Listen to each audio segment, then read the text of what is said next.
My first impressions of Amy. What did you say to those who say that you're a war criminal? Man, she doesn't care what anybody thinks. Don't push me. I'm a journalist here. Independent media is the oxygen of a democracy. What do you mean by independent? Not being sponsored by corporations.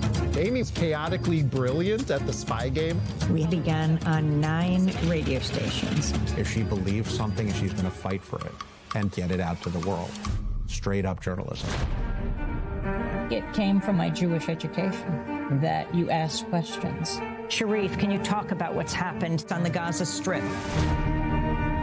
From Ground Zero from East Timor, as we deplane in Haiti, from Georgia's death row prison.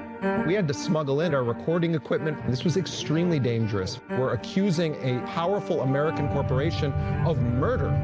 Without any warning, the military opened fire on the protesters. They put the guns to our heads.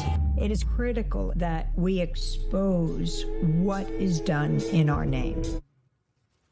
That was a look at the new documentary, Steal This Story, Please. The film follows the incredible efforts of independent investigative journalist Amy Goodman as she crisscrosses the globe for Democracy Now!, covering the real stories that she says are often overlooked by major news outlets. Joining us now, co-director of the documentary, Carl Deal, and co-founder and host of Democracy Now!, independent journalist Amy Goodman. We should note this film has been in theaters for 4 days, and it's one of the strongest theatrical releases in the U.S. in 10 years. A great opening for the film. A lot of people really care about the subject. We'll talk about the movie in just a second.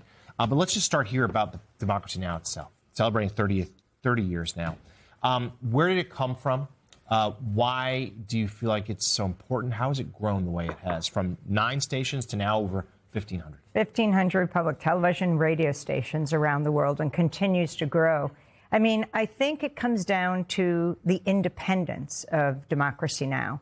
When we cover war, we're not brought to you by the weapons manufacturers. When we cover the climate catastrophe, you know, the fate of the planet, we're not brought to listeners and viewers by oil, gas, and coal companies. When we cover inequality, not by the banks or the financial institutions, but by the listeners, the viewers, and readers. And I think that's what's kept it going. And now when we look at the gutting of newsrooms all over the country, the closing of newspapers, when we look at the Washington Post, 1/3 of its news staff, hundreds of reporters just laid off. It is absolutely critical that we have a media outlet that is not brought to us by the corporations that profit from the problems of our day, but people committed to finding solutions to authentic voices, and that's who we talk to every day. So, Carl, was that ethos, is that what drew you to the film? Absolutely. When Amy says, she means every word that she said, and that's the credo by which they live and which they operate at Democracy Now!, she and her crew. They're really focused on getting the voices on the air of folks who are, you know, often living at the target end of the guns and who don't show up in a lot of the other media. It's really important. We call the film Steal This Story, Please, because Amy talks a lot about this idea of trickle-up journalism, which is, you know, if she has an exclusive, then she's failed, right? She wants the stories that she uncovers to be picked up by other folks. And so you see a lot of that in the film. So you've obviously traveled the world in some really dangerous situations and hot spots there. We're in a number of them right now. Talk to us about how you feel your organization, but also the media writ large, is doing covering what's happening in the globe at this moment. Our job is to go to where the silence is, as journalists. What often is not heard, and what I feel represents most people. I mean, when you look at the U.S. and Israeli attack on Iran, we have to hear Iranian voices, because when you hear those voices, it's much less likely that you'll want to destroy them. Just hearing an Iranian child, maybe a girl who wasn't blown up in Manab on the first day of the attack, right, in southern Iran. Unfortunately, it looks like it was the U.S. that struck this girls' school, and about 170 people died, overwhelmingly girls. But to hear from people on the ground changes everything. You don't have to agree with them. You could fiercely disagree. But it makes it much less likely that you want to destroy them.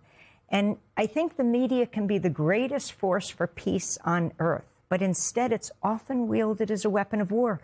I mean, whether we're talking about hearing Iranian voices, Iranian professors, Iranian artists, whether we're talking about hearing Palestinian voices, a Palestinian poet, whether we're talking about Israeli peace activists, the voices of those who I often think in this country and around the world represent the majority. Now, I would just say, I think those who care about war and peace, who care about climate change, who care about equality and LGBTQ issues are not a fringe minority, not even a silent majority, but all too often silenced by the corporate media. And Carl, what do you hope audiences leave the theater with when they see this film? Well, we've seen audiences leave the theater uplifted and inspired. This is a pretty difficult time, right? I mean, you guys report on it as vigorously as anybody. You know, I mean, it's no surprise that Morning Joe is the top-rated morning show in the country, the most watched. It's because you don't shy away from taking on Trump and calling it what it is. And the conventional wisdom around nonfiction documentary films is that audiences just want to see films about celebrities or true crime. But what we're seeing with the audience response to this film is that people really care about what's happening in their lives and in the world and want to make sense of it. And our really strong opening this weekend is bearing that out. Certainly. Everyone at this table, everyone in this building understands the importance of journalism, perhaps now more than ever. Timely and important film, Steal the Story, Please, is now playing at the IFC Center in New York, and it will expand to major cities across the country this Friday. Carl Diehl and Amy Goodman, our thanks to you both. Congratulations.